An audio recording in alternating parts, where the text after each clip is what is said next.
Muy buenos días y bienvenidos a La Trinchera en la mañana de este domingo 2 de marzo de 2025. Son las 8:23, 7:23 en las Islas Canarias, y antes de comenzar a repasar las principales noticias, os recordamos que nos gusta escuchar vuestras opiniones. Vuestras opiniones son la esencia de este programa. Hoy preguntamos, ¿debería dimitir Mazón tras admitir que llegó a las 8:28 a la reunión del CECOPI, el día de la Dana?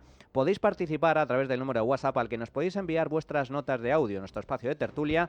Iremos escuchando vuestras opiniones. El teléfono es el 689 33 74 44, repito, 689 33 74 44. También podéis opinar y contactar con nosotros a través de nuestra cuenta de Twitter, @trincherallamas. Además, os recordamos que tenéis disponible la playlist de La Trinchera con todas las canciones que suenan en el programa. La podéis encontrar en Spotify, en la web de radio y en redes sociales. Ahora sí, vamos a repasar la actualidad esta semana con Javier García. ¿Qué tal, Javier? Buenos días, ¿cómo estás? ¿Qué tal? Buenos días, Manuel. Bueno, han pasado ya 2 días del inédito encuentro entre el presidente de Estados Unidos, Donald Trump, y el líder de Ucrania, Volodymyr Zelensky, en la Casa Blanca. Zelensky es consciente de que Estados Unidos es un aliado crucial para su supervivencia y sigue siendo conciliador pese a la encerrona en el despacho Oval. El presidente de Ucrania vuelve a pedir garantías, agradece la ayuda de Estados Unidos y también ha intentado en las últimas horas mitigar el escándalo del pasado viernes. Dice que se arrepiente de lo que dijo, eso sí, ha evitado disculparse. Así se pronunció tras el encuentro con Donald Trump allí en Estados Unidos en la cadena Fox News. No tenemos suficientes armas para expulsar a los rusos y por ahora no vemos suficiente apoyo de Estados Unidos. Estamos listos para la paz, pero tenemos que estar en una posición fuerte. ¿Y qué significa eso? Simplemente saber que nuestro ejército es fuerte, nuestros socios están con nosotros y tenemos garantías de seguridad.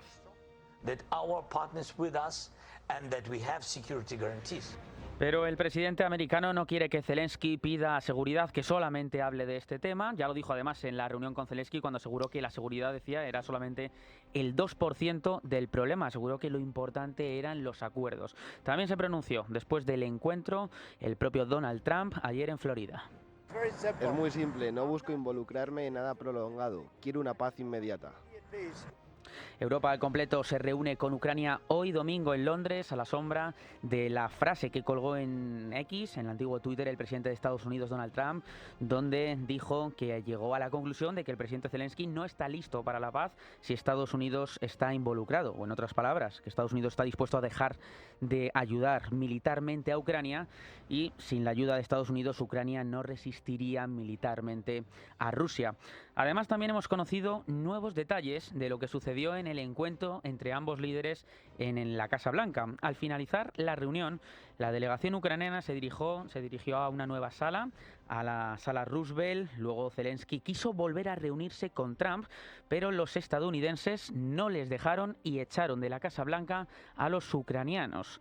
Y después del escándalo de ayer, como decimos, Zelensky viajó a Londres. Allí se encuentra en estos momentos el primer ministro británico Keir Starmer. Le recibió en el número 10 de Downing Street al presidente ucraniano, que además fue jaleado por numerosos presentes. Starmer destacó a Zelensky que tiene el apoyo del Reino Unido. Hoy la cumbre, Manuel, la cumbre de hoy va a reunir a una quincena de líderes europeos y también al secretario general de la OTAN, a Mark Rutte, para discutir la seguridad europea y el apoyo a Ucrania. Además, también tiene previsto reunirse con el rey Carlos III. Y por último, pues destacamos también las reacciones. Ayer hablamos de las reacciones aquí en España, del presidente español Pedro Sánchez, que dijo que España está con Ucrania. También hablamos de la reunión del líder del Partido Popular, Alberto Núñez Feijóo, pero también se han pronunciado varios mandatarios europeos, los cuales han apoyado a Zelensky. Por contra, Rutte ha hablado también y ha instado al ucraniano a encontrar una manera de restaurar la relación con el presidente norteamericano, a la vez que le ha instado a valorar y respetar todo lo que Trump ha hecho por Ucrania. En estos términos se mostró el secretario general de la OTAN.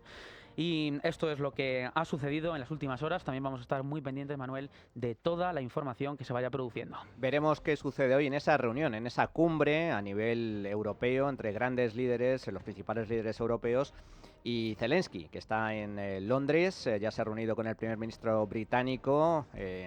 Hay un nuevo acuerdo para que Reino Unido pues aporte otros 2.000 millones de euros en ayudas a Ucrania, y veremos qué es lo que sale hoy de esa cumbre. Fundamental que Europa siga apoyando de forma firme fuerte, sin fisuras, a Ucrania, porque la guerra de Ucrania es la guerra de Europa. Tenemos a un monstruo a las puertas del continente. Algunos no se quieren dar cuenta, pero la amenaza real es Vladimir Putin. Y Putin no se va a frenar en Ucrania. Su próximo objetivo serían los países bálticos, Europa del Este. Pretende reconstruir de algún modo la antigua Unión Soviética. Esa es la realidad. Y un país pobre, el más pobre de Europa como Ucrania, a base de valentía, a base de arrojo, a base de narices, han logrado frenar a las tropas putinescas.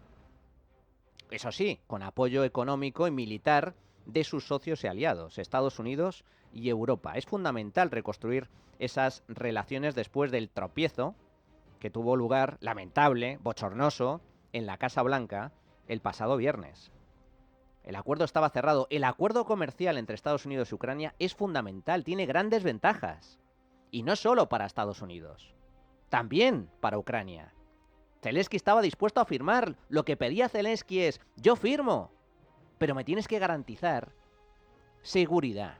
¿Y eso en qué se traduce? No se traduce en tropas, no nos equivoquemos. Zelensky no pide tropas en Ucrania.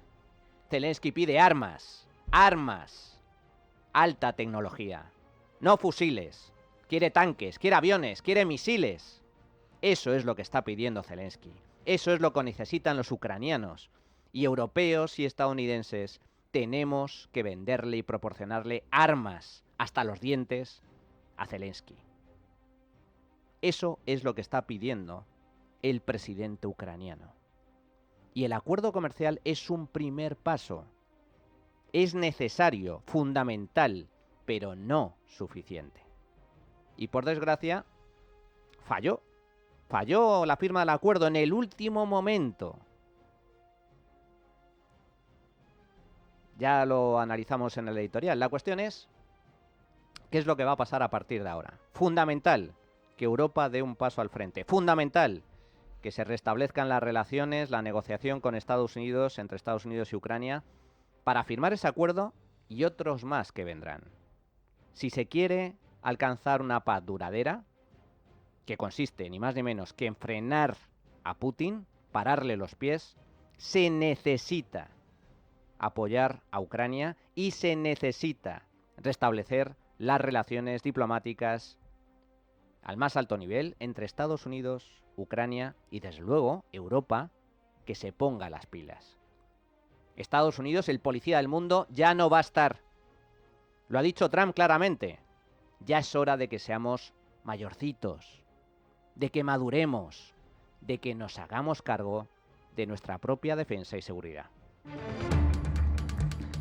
Estados Unidos, y esta noticia es la principal de la semana, pero aquí en nuestro país también hay noticias importantes. Hace poco más de un año estalló en España uno de los casos de presunta corrupción más polémicos en los últimos tiempos.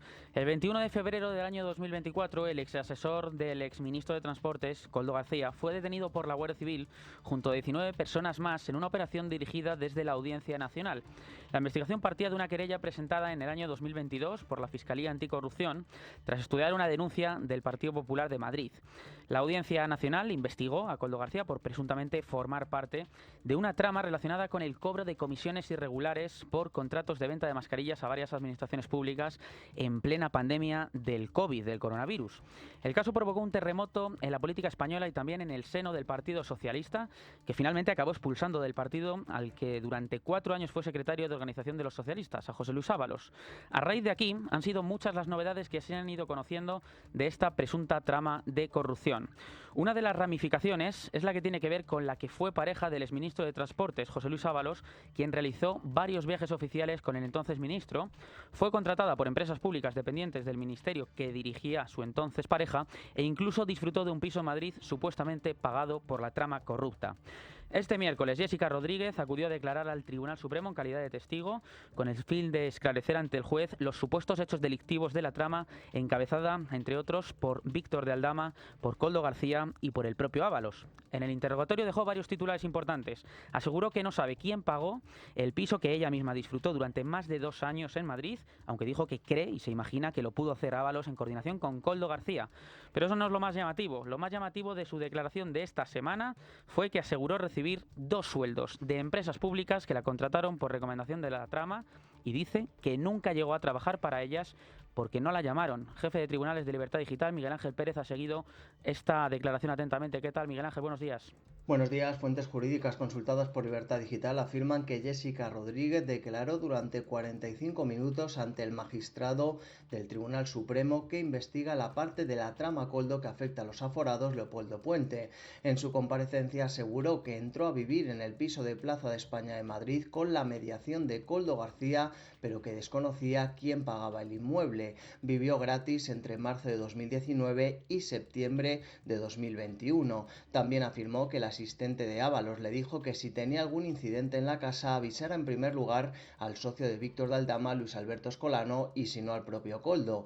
Durante la declaración no se preguntó a Jessica por prostitución, pero sí por los viajes que efectuó junto a Ábalos. La testigo confirmó haber acompañado al entonces ministro de Transportes. Los gastos, dijo, los abonaba Koldo y posteriormente Ábalos se los reembolsaba a su asistente. Las mismas fuentes consultadas señalan que Jessica Rodríguez apuntó que entró en la empresa pública Ineco y Traxatec gracias a Joseba García, hermano de Koldo, y que por lo tanto no sería por la mediación de Ábalos. Afirmó a su vez que le entregaron un ordenador por las contrataciones laborales y que le pagaban un sueldo, pero que nunca le llamaron para ir a trabajar.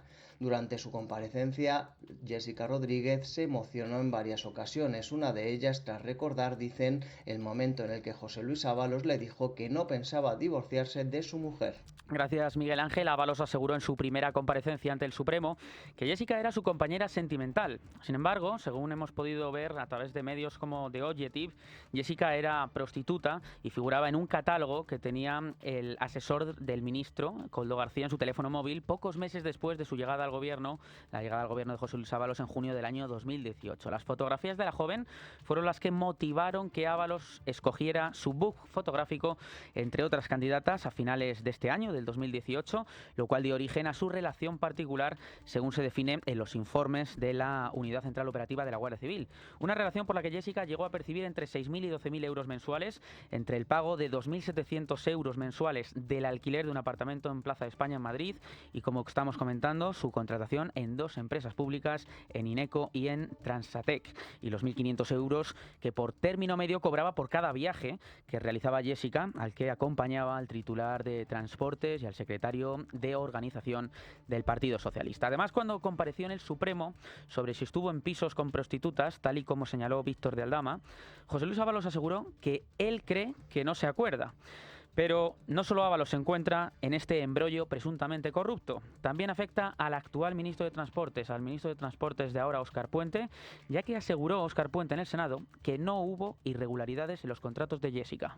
¿Va usted a auditar los contratos laborales de las amigas del señor Ábalos, esas chicas, compañeras? Sí, he preguntado en relación con esos contratos y han seguido los procedimientos de contratación habituales. Es decir, no hay nada en esos expedientes de contratación que me haya hecho pensar la existencia de ninguna ilegalidad. Dice que no hay nada ilegal, pero Jessica cobraba de estas 2 empresas sin trabajar porque no la llamaron. Pero la realidad, como estábamos comentando, es esta. El ministro Óscar Puente ahora está en el centro de todas las dianas por el evidente despilfarro de dinero público. Cuca Gamarra, secretaria general del PP. Hoy Jessica ha ratificado que le hemos pagado 2 sueldos públicos sin tener que ir a trabajar nunca. Esto es lo que nos ha contado. Y no se ha ruborizado, que le llegaba el sueldo a casa. ¿Y qué tiene que decir de esto el actual ministro de Fomento? Porque la segunda de las empresas, Ineco, ¿de dónde depende? De Fomento. Pues mirar, hace solo 3 meses, el señor Puente, Óscar Puente, seguro que lo conocéis, defendía la contratación de Jessica. Lo defendió en el Senado y dijo que había seguido los procedimientos habituales. ¿Ah, sí? Pues esto será habitual en el gobierno de Sánchez. Pero dijo además, esto es muy curioso, que fue contratada por necesidades de producción. Menudas necesidades y menuda producción. No es la única novedad de esta semana. También el empresario peruano Segundo Valle ha declarado en una entrevista con El Debate que el exministro José Luis Ábalos, investigado por los delitos de pertenencia a organización criminal, tráfico de influencias, cohecho y malversación, le pedía inflar contratos públicos para después exigirle comisiones que llegaron a ser de hasta el 50%. Esto dijo el empresario. El objetivo de Ábalos, según él, según Segundo Valle, era quedarse con dinero público español. Él siempre le acostumbraba a elevar y que se haga con menos, si es posible, si, por decir, hasta con el 20% hacer el proyecto y el 80% llevárselo a él. Era un comportamiento difícil de entender de un personaje de la administración pública que se entrega a la causa de la solidaridad y se aprovecha de ella. Yo ya presentí o me di cuenta o noté claramente que él me estaba utilizando como su testaferro. Entonces, ¿para qué? Para robar dinero del Estado español, y él era funcionario. También se ha pronunciado José Luis Ábalos, se ha limitado a describir al empresario Valle como el delincuente que ha liderado un grupo de ocupas y se ha desvinculado de él, afirmando que en su día formó parte de su ONG, ocultando que en realidad mantuvo durante más de una década una estrecha relación de amistad. De hecho, cabe recordar que fue su padrino de boda, tal y como se ve en las imágenes que este diario, El Debate, ha ido publicando esta semana. Además, el juez, por cierto, como último detalle importante, ha decidido seguir investigando la trama Koldo, la trama Partido Socialista, durante al menos 6 meses más, a la vista del numeroso material incautado que todavía está siendo examinado por los agentes de la Guardia Civil y cuyo avance irá determinando la práctica de nuevas diligencias, e incluso no se descartan nuevas imputaciones. Bueno, pues aquí tenemos el espectáculo servido. Jessica ante el Tribunal Supremo declarando que efectivamente fue contratada por 2 empresas públicas, pero que no fue a trabajar. Y luego tenemos el chaletazo, el edificio que construyó con dinero público Ábalos en Perú y que puso a su nombre. ¡A su nombre! Ábalos. Vaya fenómeno. Recordemos, exministro de Transportes, ex número 2 del Partido Socialista, mano derecha de Pedro Sánchez, y aún sigue como diputado en el Congreso. Otro de los protagonistas, además de Jessica y Ábalos, también ha sido el fiscal general del Estado, quien cada día está más cerca de sentarse en el banquillo frente al juez. El magistrado dictó este miércoles un auto en el que desestima los recursos que presentaron Álvaro García Ortiz y también la fiscal Pilar Rodríguez contra la decisión de tomarles declaración como investigados por el presunto delito de revelación de secretos en el caso de la pareja de Isabel Díaz Ayuso, de Alberto González Amador. Ambos imputados argumentaban que el magistrado había omitido una serie de contraindicios que darían una explicación alternativa y razonable a su imputación, entre ellas la de que el correo electrónico que se filtró con datos reservados de Alberto González Amador fue remitido a una cuenta genérica de la Fiscalía de Delitos Económicos y que estuvo a disposición de un número indeterminado de personas. El juez también considera que es una evidencia que el investigado ha hecho desaparecer pruebas, Álvaro García Ortiz, pruebas que podrían encontrarse en sus terminales móviles, y asegura que no está colaborando en absoluto con la instrucción. Esta semana de este caso se han pronunciado varios ministros del Gobierno. Por ejemplo, lo ha hecho el ministro de Justicia, Félix Bolaños, y en su tono habitual ha vuelto a defender a Álvaro García Ortiz. El fiscal general del Estado es un servidor público honesto, ejemplar, que contó la verdad y persigue el delito. Por su parte, el portavoz del Partido Popular en el Congreso, Miguel Tellado, no piensa lo mismo. Cree que es insostenible después de que el Tribunal Supremo haya confirmado que destruyó pruebas y que debería de dimitir. A su entender, hay una obstrucción a la justicia y le ha emplazado a presentar su dimisión por higiene democrática. Es inadmisible. En una democracia madura, el fiscal general del Estado tendría que estar en su casa, de patitas en la calle y colaborando con la justicia. Pero aquí tenemos un fiscal general del Estado que se aferra al cargo, y se aferra al cargo porque así se lo exige Pedro Sánchez, y que además se dedica a poner obstáculos en las ruedas a investigaciones judiciales. ¿Pero esto es una democracia o es una república bananera? En otra resolución, el juez ha archivado la causa respecto al tercer imputado, que era el teniente fiscal de la Secretaría Técnica de la Fiscalía General del Estado. Hablamos de Diego Villafañe Díez. Considera el juez que no hay motivos suficientes para mantener esta imputación. Casi 4 meses después de que la Dana dejara, al menos, cambiamos de asunto, 224 muertos, el presidente de la Generalidad Valenciana, Carlos Mazón, ha vuelto a afirmar este jueves que no piensa dejar su cargo. La presión para que dimita el líder regional ha crecido en los últimos días. Ayer precisamente se produjo la 5ª manifestación en Valencia contra Carlos Mazón. Hubo alrededor de 30.000 asistentes y Carlos Mazón ha dicho que llegó a la reunión del Centro de Coordinación Operativa integrado después de que se enviase la alerta, es decir, a las 8:28, concretamente 17 minutos después de que la alerta se enviara a la población, que fue a las 8:11. En un primer instante, la presidencia valenciana dijo que Mazón había llegado pasadas las 7:30, mientras él mismo aseguró en varias ocasiones que se trasladó al CECOPI a partir de las 7. Son cambios de versiones de Carlos Mazón que ha hecho que varios miembros del gobierno le pidan directamente su dimisión. Sin embargo, el líder regional y el miembro del Partido Popular niega haber cambiado de versión. A las 20:28 llegué al CECOPI. ¿Y por qué cambió la versión? Dijo que pasadas las 7... ¿Pero quién cambió la versión? ¿Pero quién cambió la versión? De verdad es que no entiendo el cambio de versión cuándo es. Evidentemente las 20:28 son después de las 7:30, es un hecho fáctico, ¿no? ¿Cuándo he mentido? Repasen mi comparecencia a las Cortes Valencianas, que siempre dije lo mismo. ¿No cambio de versión? Jamás. Son otros los que aseguran que me vieron y es mentira. Son otros los que aseguran que paralicé una reunión y es mentira. Si la reunión de CECOPI empieza a las 5 y yo empiezo a tener información de CECOPI a partir de las 5:30, me parece un periodo de tiempo bastante razonable. ¿De qué me iban a avisar antes?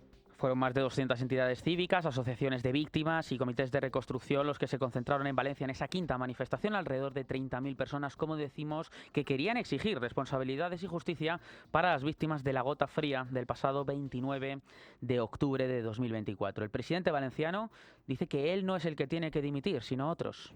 La pregunta de quién tiene que dimitir se la tendrá que hacer usted a los que no avisaron de la crecida mortal del Barranco del Pollo o a los que están mintiendo permanentemente sobre mi paradero, como hemos quedado acreditados. Mazón echa la culpa al gobierno central, algo que también hace el partido a nivel nacional. Los de Feijóo aseguran que si alguien está haciendo algo por las víctimas de la Dana es la Generalidad de Valencia y no el gobierno de España, que las está dejando solas, las está dejando atrás. Eso sí, el presidente del partido, Alberto Núñez Feijóo, ha evitado pronunciarse sobre los últimos acontecimientos. Vamos a conocer cuál es la situación en estos momentos a nivel interno en el Partido Popular. Maite Loureiro, ¿qué tal? Buenos días.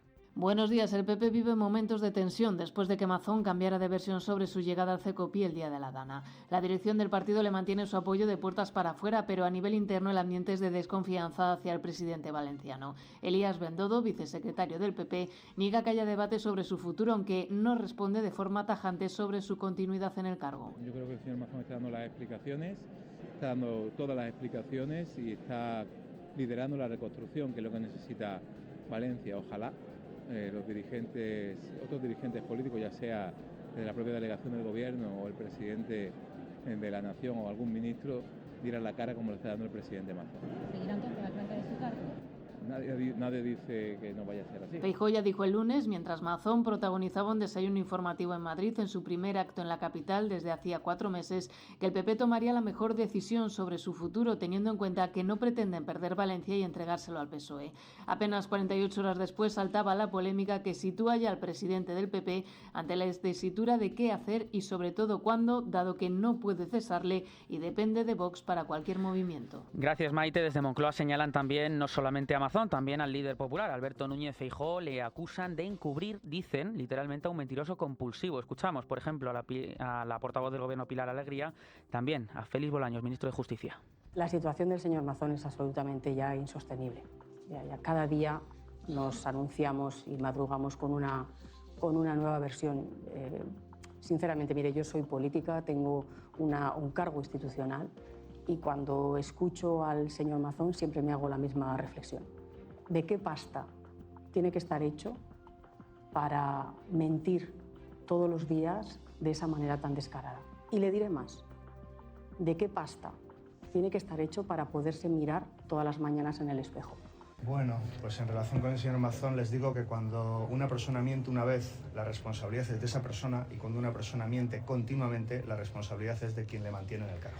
No dimite Carlos Mazón. El Partido Socialista de Valencia ha cambiado la estrategia y ahora no descarta presentar una moción de censura contra el presidente de la Generalidad. Este planteamiento que Compromís puso sobre la mesa ya los días posteriores a la tragedia de la Dana encaja ahora de manera simbólica para los socialistas valencianos. Diana Morant, la ministra de Ciencia y la líder del Partido Socialista en esta comunidad, reconoció que no dan los números, pero accedió a reunirse con el portavoz de Compromís, con Joan Baldoví, para plantear esta opción parlamentaria.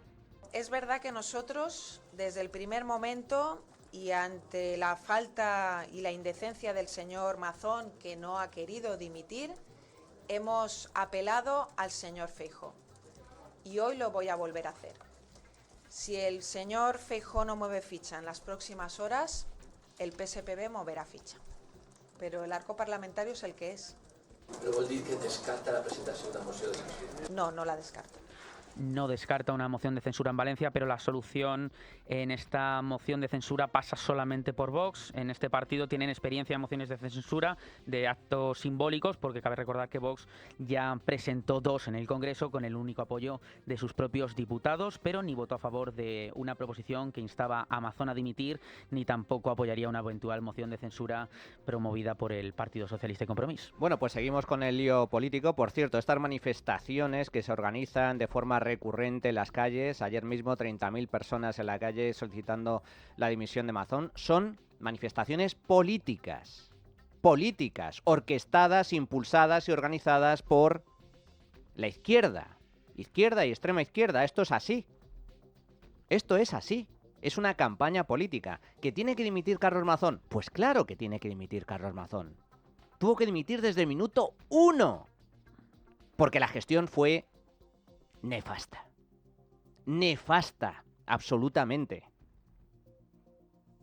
Pero también, y esto es lo que olvida el PSOE, también tienen que dimitir altos cargos del gobierno socialista, porque aquí hay una responsabilidad compartida. El Ministerio de Transición Ecológica, en su día, al frente Teresa Rivera, hoy vicepresidenta de la Comisión Europea, desastre de gestión. La Confederación Hidrográfica del Júcar, desastre de gestión. La delegada del gobierno, desastre de gestión. Pedro Sánchez, presidente del gobierno, abandonó a los valencianos a su suerte. Hablemos de dimisiones, pero hablemos de todas las dimisiones que requiere este asunto. Responsabilidad política, por parte de la Generalidad Valenciana, del Partido Popular, sin duda, pero también por parte del gobierno nacional del Partido Socialista. Siguen también las novedades respecto a Juan Carlos Monedero. Ha dejado de dar clases en la Universidad Complutense de Madrid hasta nuevo aviso, tras conocerse la existencia de denuncias contra él en la universidad por supuestos casos de acoso sexual. El decanato de la Facultad de Ciencias Políticas ha publicado un comunicado oficial en el que explica que no va a impartir clases hasta nuevo aviso. Ignacio Bravo. Buenos días. El expediente contra el cofundador de Podemos sigue abierto, por lo que la universidad ha tomado esta decisión, aunque tan solo de manera cautelar. El expediente y la resolución del mismo contra Monedero es competencia del rectorado de la Universidad Complutense de Madrid, pero la decisión de apartar a Monedero hasta nuevo aviso la ha tomado la propia Facultad de Ciencias Políticas, en la que se presentó la denuncia por presunto acoso sexual de una alumna contra el ex de Podemos. Precisamente esta semana, el Partido Morado ha reconocido que mantuvo a Juan Carlos Monedero en los chats de Telegram del partido, debido a que las víctimas no quisieron llevar adelante el procedimiento interno de denuncias de sus casos ante la Comisión de Garantías a través del formulario que el propio partido les hizo llegar a través de la organización. A pesar de las explicaciones, las críticas siguen llegando contra los de Podemos, ya que a pesar de que las denuncias no siguieran el cauce burocrático, eran conocedores de las 2 denuncias de violencia sexual contra Monedero. Escuchamos al portavoz del partido, Juan Pablo Fernández, al ministro de Cultura, Ernest Urtasun, y a la vicepresidenta y líder de Sumar, Yolanda Díaz. No había una resolución que, por ejemplo, suspendiese de militancia o dictaminase la expulsión de Monedero. El apoyo a las víctimas que han denunciado casos de agresión sexual o de abuso sexual por parte del señor Monedero. Esto hace muchísimo daño y lo vuelvo a decir, la violencia machista es transversal, no va de partidos. Las críticas no llegan solo de los adversarios políticos, también del propio protagonista, porque esta semana el propio Juan Carlos Monedero ha roto su silencio con duros mensajes contra Podemos. El exdirigente morado ha afirmado que la política está llena de personas capaces de quemar en la hoguera a sus amigos con tal de florecer. Lo ha hecho a través de un vídeo en su canal personal de Telegram, mediante el cual se defiende de las acusaciones y las califica de mentiras y fakes. La política está llena de pequeños doctores Faustus, capaces de quemar en la hoguera a sus amigos con tal de florecer. Son como esas palomas que necesitan defecar para alzar un poquito más su vuelo gallináceo. La política nos sorprende porque también es el lugar de la máxima generosidad, pero al tiempo de la máxima vileza. Además de esta respuesta, fuentes cercanas al propio cofundador de Podemos advierten que Monedero tendría pantallazos en su teléfono móvil que demostrarían que la dirección de Podemos está mintiendo en el relato que está tratando de construir a raíz de los escándalos sexuales que le afectan. En estos mensajes, Monedero asegura que se demostraría que Pablo Iglesias e Irene Montero son unos mentirosos, literalmente ha dicho, y que no están contando la verdad sobre las tensiones existentes entre el partido y él, aunque advierte Monedero que ojalá no tenga que difundirlos. Esto es justicia poética. Yo estoy con las palomitas, disfrutando como un enano. ¡Qué maravilla! Viendo cómo se lanzan los puñales unos a otros y cómo se descubre la enorme hipocresía y cinismo de esta gente, de esta gentuza.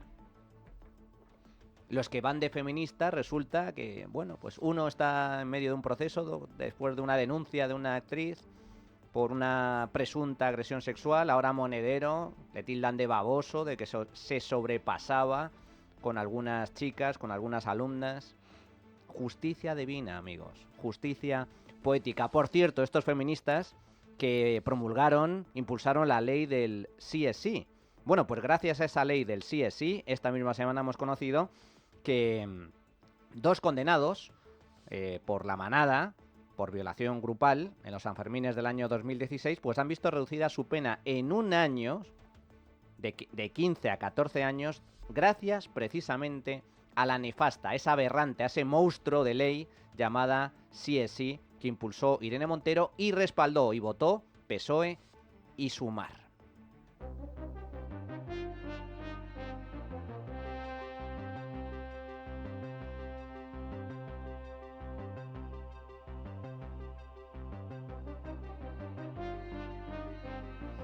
Bueno, pues llegados a este punto, llega el momento, uno de los momentos más esperados de este programa, de abordar el análisis personal y siempre acertado de Carlos Cuesta. ¿Qué tal, Carlos? ¿Cómo estás? Muy buenas, ¿qué tal? Bueno, vamos a hablar de dinerito, ¿verdad? De deuda. Sí. De timos, más bien. De timos, de fraude, más bien. Hemos pasado, sí, del saqueo continuo fiscal, que ya es una maldita costumbre en la que nos tienen introducidos y sumergidos a todos los españoles, y ahora ya vamos directamente a la cuestión esta de la falsa condonación, que vamos a explicarlo. Lo habéis estado explicando durante todo el fin de semana. Esto es un timo como la copa de un pino, pero además plagado de analfabetismo económico, y cuidado con los efectos. Yo no le llamaría colaterales, porque yo estoy convencido de que, y lo digo literalmente, la preparación del terreno financiero para un nuevo golpe separatista no es ningún efecto colateral, sino que es el efecto principal y perseguido. Pero vamos con todo esto. Bueno, lo primero, yo estoy ya hasta el moño de escuchar esta historia de la condonación. Si te vas a cualquier diccionario de terminología económica, condonación significa que los acreedores renuncian al derecho de cobro. ¿Quién ha renunciado aquí al derecho de cobro? Es decir, esta deuda se va a pagar, por tanto, todas estas explicaciones maravillosas de Pilar Alegría y compañía, ¿condena o condona? No, esto es una condena porque se lo han gastado los políticos, era nuestro dinero, lo hemos perdido, lo hemos tenido que solicitar a los mercados y ahora tenemos una deuda con los acreedores. Y no hay ninguna condonación porque ningún acreedor está renunciando a su derecho de cobro. Por tanto, lo vamos a pagar. Es más, al reposicionarlo de determinados generadores de deuda a otros, lo que estamos haciendo es mutualizar unas deudas y esto te lo interpreta el mercado como un encarecimiento de tu riesgo. Significa que premiamos a los peores y castigamos a los mejores. Y cuando el mercado ve esto, te eleva los tipos de interés. Por lo tanto, esto significa que no solamente es que sea la condena que teníamos, sino que es la condena que teníamos antes, más la condena adicional de unos tipos de interés a los que nos van a forzar en posteriores colocaciones de deuda, porque, repito, estamos premiando a los más derrochadores. Bien, siguiente aclaración. La medida, atención, vamos a ella. Nos han vendido los de los 17.104 millones me niego a utilizar la palabra condonación, que no se exporta, que no se empaqueta, que no se enmarrona, perdón por la expresión, pero creo que lo va a entender todo el mundo, Cataluña a todos los demás. O mejor dicho, la Generalidad Separatista Catalana a todos los demás. Bien, 17.104 solo. Que yo sepa, esto se está negociando simultáneamente al cuponazo catalán.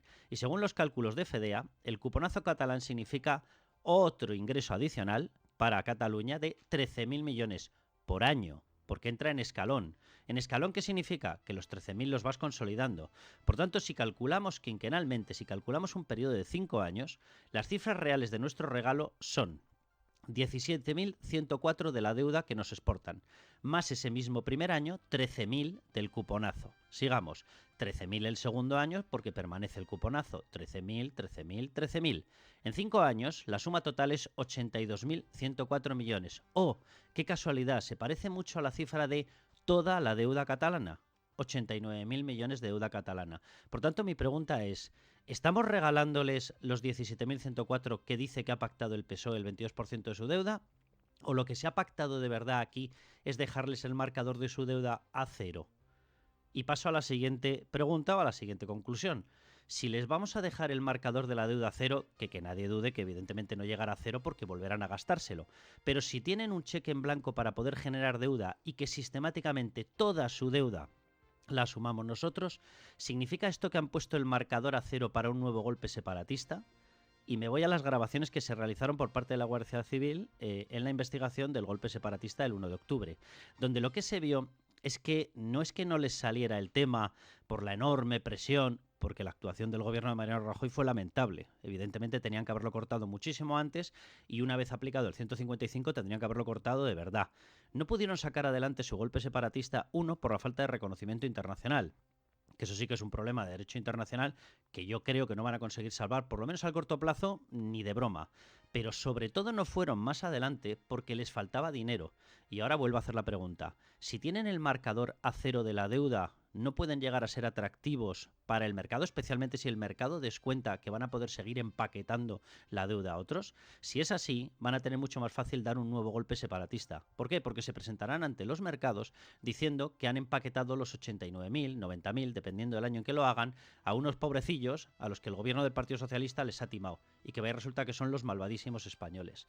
Yo, sinceramente, creo, Manuel, que estamos en vísperas, y esto sabe perfectamente quien lo ha negociado, Esquerra, Junts, de la preparación de la caja para un nuevo golpe separatista.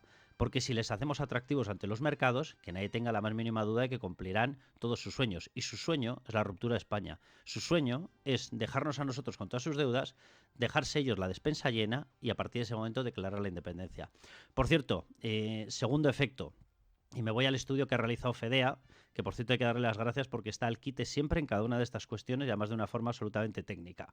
Bien, ellos han realizado una simulación de qué ocurriría si esta, repito, me niego a utilizar la palabra condonación, si esta exportación de la deuda a todos los demás, que si cogemos todas las comunidades autónomas se eleva a 83.254 millones, si se hubiese hecho con un criterio medianamente racional. En el informe ellos dicen que esto es una barbaridad, que esto no se tiene que hacer de ninguna de las maneras, pero que si de veras te vas a meter en este traje porque ha habido algún tipo de situación que lo pueda reclamar, que no es el caso actual, por lo menos tendrías que hacerlo metiendo un factor, el de la infrafinanciación acumulada. Bien, la infrafinanciación acumulada, porque lo decidió la Cataluña separatista, le afecta principalmente en España a la Comunidad Valenciana. Sí, la de las inundaciones. Bien, a la Comunidad Valenciana se la fastidió en el último modelo que se negoció de financiación autonómica por parte de José Luis Rodríguez Zapatero con el tripartito catalán, por decisión expresa de un partido con muchos casos de corrupción llamado Convergencia y Unió, que exigió que había que castigar a la Comunidad Valenciana para que no les pudieran quitar sus empresas. Si se aplica el factor de infrafinanciación, atención a lo que ha ocurrido, ¿qué es lo que pasa? Que con el modelo que ha presentado el Partido Socialista le está quitando 8.000 millones a la Comunidad Valenciana que casualmente van a Cataluña. Es decir, si puestos a hacer una exportación de deuda se hubiese hecho con un criterio medianamente admisible, lo que debería ocurrir es que la Comunidad Valenciana, sí, la de las inundaciones, tendría que estar en estos momentos recibiendo el anuncio de que iba a conseguir 8.000 millones de euros más, que ha decidido el gobierno del Partido Socialista que vaya a Cataluña. Esta es la realidad de este sistema de, repito, exportación, que no condonación, de la deuda para premiar a unos señores que no solamente han dejado destrozada su comunidad autónoma, que no solamente han disparado su deuda a 2,4 veces la de la Comunidad de Madrid, teniendo aparentemente un tejido y unas posibilidades muy parecidas, sino que encima, y además de todo ello, están preparando el siguiente golpe separatista. Un auténtico escándalo, y ahí están las claves, perfectamente expuestas por Carlos, como siempre. Carlos Cuesta, muchísimas gracias, fuerte abrazo. Un abrazo enorme. Pues llegados a este punto hacemos una pequeña pausa y regresamos al tiempo de tertulia.